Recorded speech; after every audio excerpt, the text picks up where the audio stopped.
नमस्कार साथियों, प्रेम की बात और फैक्ट्स में आप सभी का स्वागत है। उम्मीद करता हूं आप सभी बेहतर होंगे। दोस्तों, जैसा कि आप सभी को पता है, पिछले कुछ समय से सुप्रीम कोर्ट में जिस तरह के केसेस जा रहे हैं और जिस प्रकार के निर्णय सुनाए जा रहे हैं, उससे अगर मैक्सिमम लोगों को देखें तो वो संतुष्ट नहीं दिखाई देते।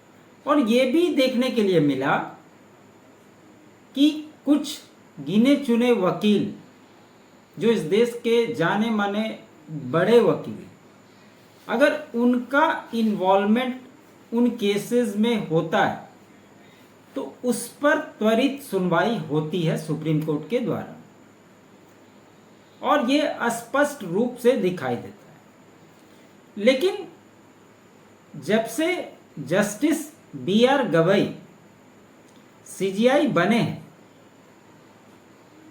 उसके बाद से कुछ फैसले हुए हैं, कुछ निर्णय आए हैं, उसमें कुछ स्वागत योग्य भी निर्णय है।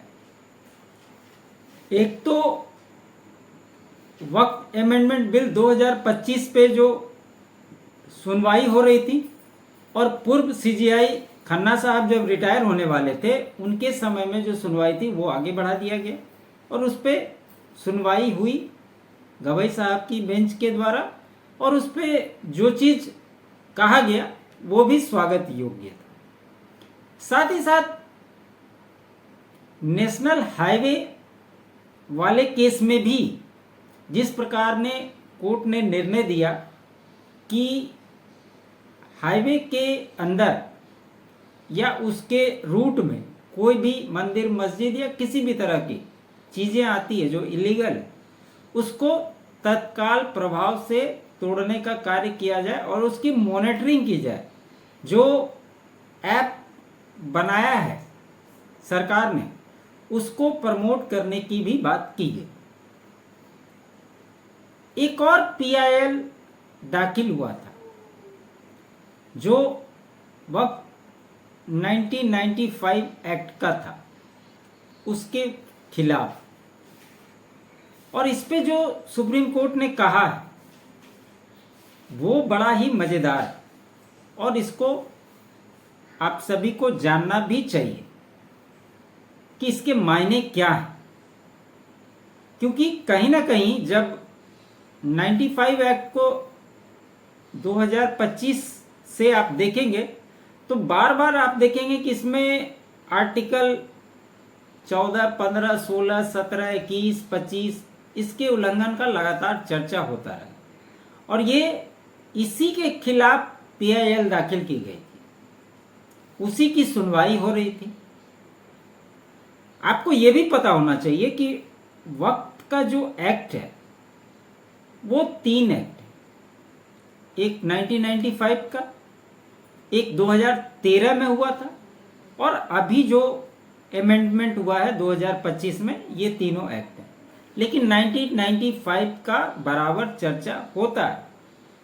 अब जब इस पर सुनवाई हो रही थी तो सबसे पहले सुप्रीम कोर्ट ने क्या कहा, आप 1995 के कानून को, आप 1995 के कानून को 2025 में चुनौती दे रहे हैं।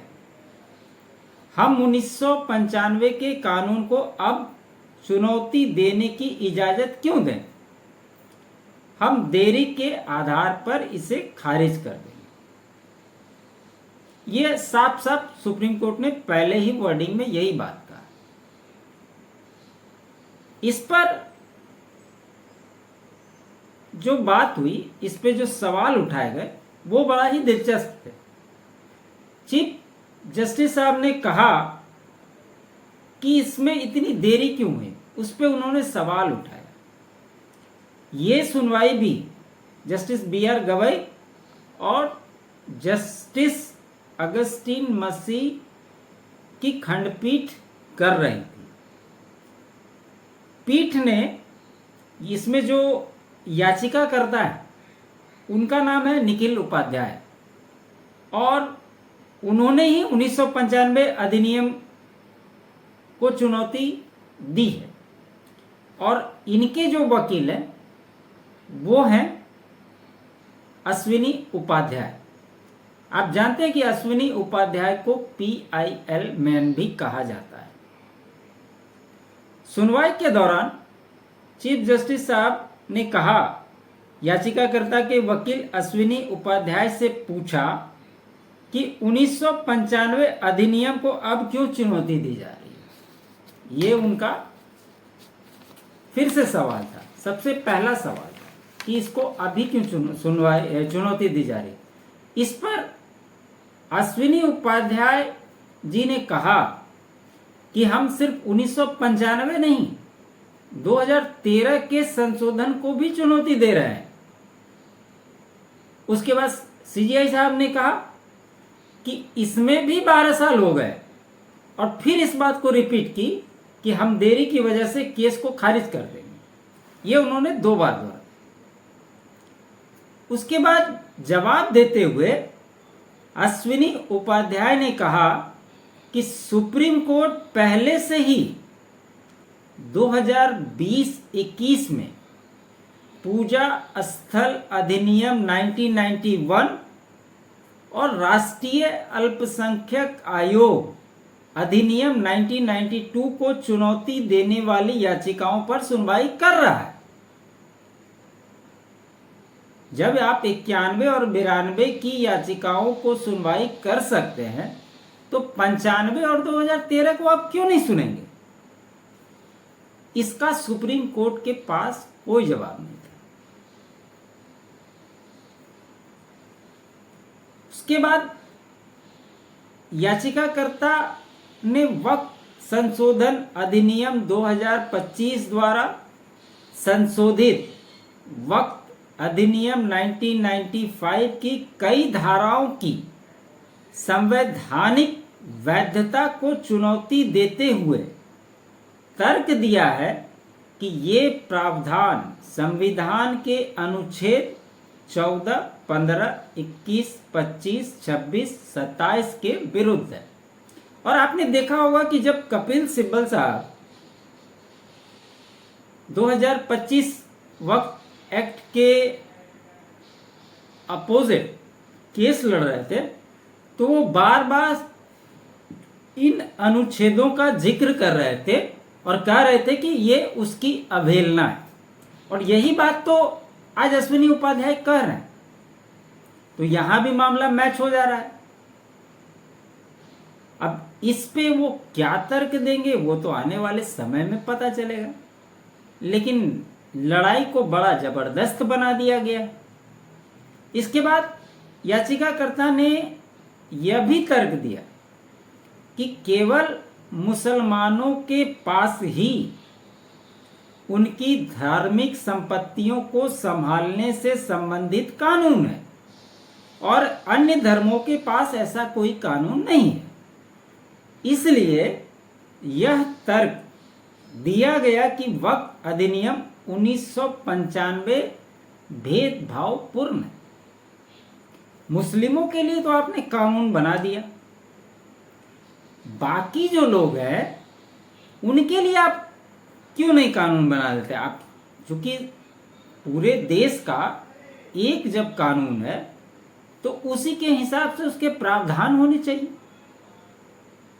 फिर मुसलमानों के लिए कानून आपने बना दिया और हिंदुओं की बात जब आती है तो आप कहते हैं कि इस पर सुनवाई नहीं होगी, आप हाई कोर्ट में जाइए, सिविल कोर्ट में जाइए। ऐसा क्यों? अब क्यों 1995 एक्ट को कानून को सुप्रीम कोर्ट में चुनौती दी गई, इसके लिए सुप्रीम कोर्ट ने नोटिस जारी किया है। अब गवाई साहब ने कहा कि इस तरह के मामले में केंद्र की ओर से जो सरकार के वकील होते हैं, सॉलिसिटर जनरल होते हैं, एडिशनल सॉलिसिटर जनरल होते हैं, उनका पक्ष होना जरूरी है। इस पर केंद्र सरकार की ओर से एडिशनल सॉलिसिटर जनरल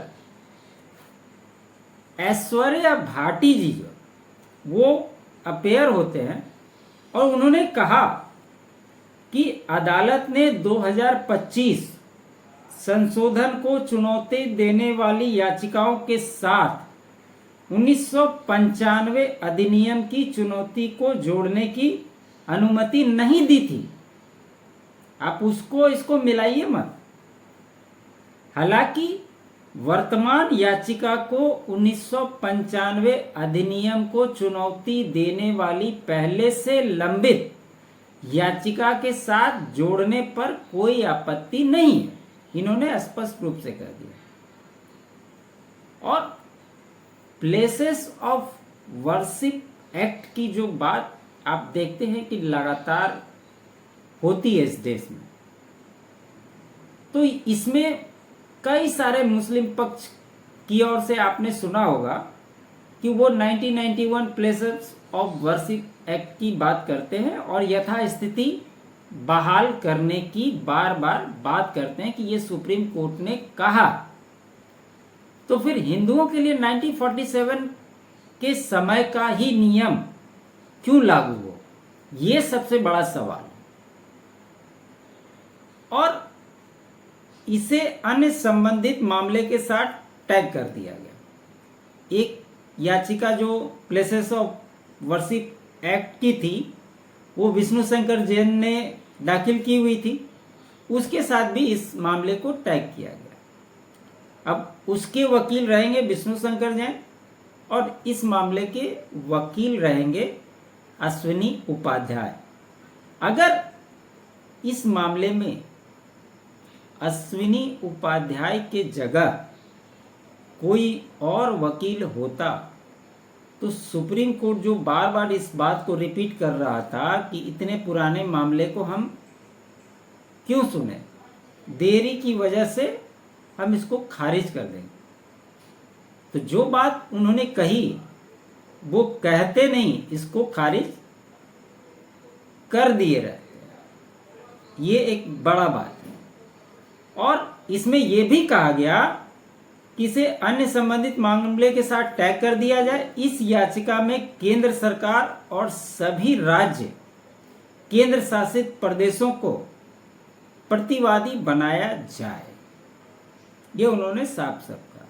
अब इस केस की टैगलाइन हो गई है और इस पे आगे की जब सुनवाई होगी और जो लोग वक्त अमेंडमेंट एक्ट 2025 की बात कर रहे थे और उसमें जो 1995 एक्ट की धाराओं का जिक्र कर रहे थे और जब उसी के खिलाफ ये PIL दाखिल हुई है और इस पे जब सुनवाई होगी तब देखना दिलचस्प होगा कि कैसे इसको सुप्रीम कोर्ट किस तरह से देखता है और किस हिसाब से इसको